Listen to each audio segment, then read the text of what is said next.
E a gente viu aí nessa reta final da eleição, o Nunes fugiu de alguns debates, inclusive do nosso aqui na Rede TV, do UOL e com a Folha, e teve, eu acho, uma mancha grande para o Nunes, que é essa declaração que o Tarcísio de Freitas deu hoje, tentando associar o Boulos ao PCC. Né? Isso é crime eleitoral, um governador de estado não pode agir com esse grau de leviandade, né? Mas tem aí uma diferença grande, isso tem um peso na hora dessa ação ser julgada, o Boulos entrou na Justiça Eleitoral, haverá uma tramitação na Justiça Eleitoral na primeira instância, isso vai para a TRE, leva uns 2 anos para chegar lá no TSE.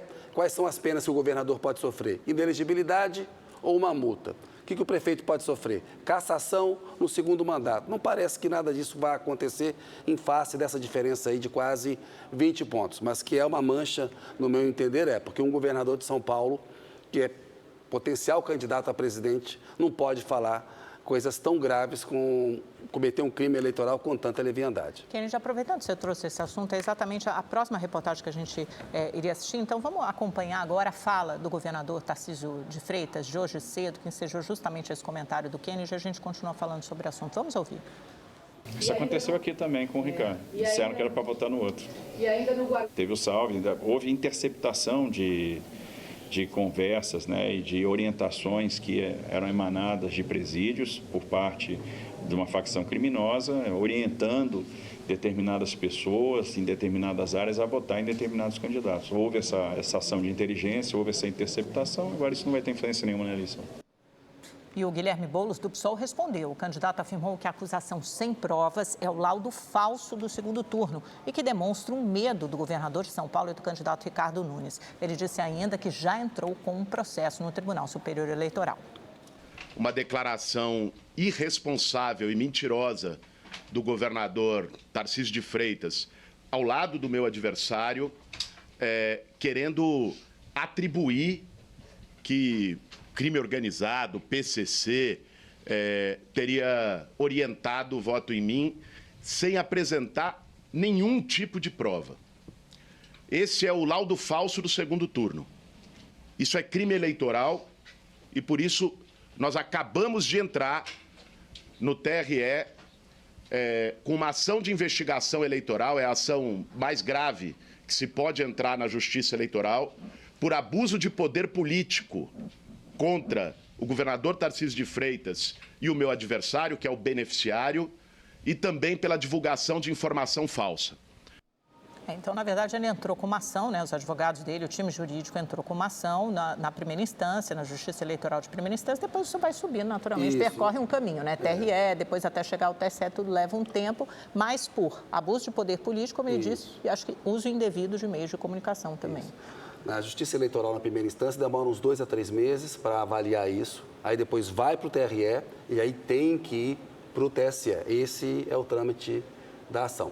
E obviamente isso tem uma gravidade. Vamos ouvir o Cláudio Couto, né, professor? Não, eu concordo que é de uma gravidade absurda isso, né? Primeiro porque um governador de estado não pode, durante o processo de votação, se pronunciar sobre um assunto dessa natureza, né? Se ele tinha alguma coisa constatada, que encaminhasse à justiça, porque isso é uma clara tentativa de interferir no processo de votação, né? Durante a sua ocorrência, né? Mesmo que fosse antes, às vésperas, né? Afinal de contas, quais são as evidências que isso tem, né? Ou seja, o governador agiu para favorecer o seu próprio candidato em detrimento do outro, né? E me parece que é tão flagrantemente um crime eleitoral que será muito estranho se a Justiça Eleitoral silenciar diante disso, né? Assim como eu particularmente tenho dado como líquido e certo que o Pablo Marçal vai ser condenado por aquele laudo falso, seria muito estranho que, por uma situação muito parecida, nisso eu acho que a comparação que o Guilherme Boulos faz é perfeitamente pertinente para esse caso, por uma situação muito parecida, o governador também não sofresse uma sanção similar, né? Não a perda do cargo, mas a inelegibilidade, por exemplo, para a sua tentativa de reeleição. E no dia da eleição, que o laudo falso do Marçal foram 2 dias antes, o Boulos ainda teve uma chance de conseguir tentar reagir.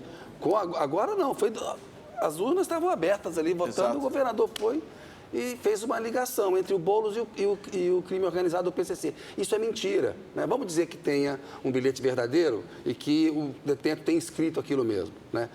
Isso é uma fake news. Fake news não é só mentir, uma meia-verdade. Então, ele pega uma meia-verdade e ele faz uma relação entre o Boulos e o crime organizado. Você pode não gostar do Boulos, você pode ter divergências ideológicas com ele, mas o Boulos não é alguém que pertence ao PCC e nem tem vínculos com o crime organizado. O governador Tarcísio de Freitas sabe muito bem disso e sabe que efeito que vai ter na cabeça do eleitor quando ele faz essa ligação. Portanto, o Tarcísio, ele produziu a fake news mais grave do segundo turno das eleições.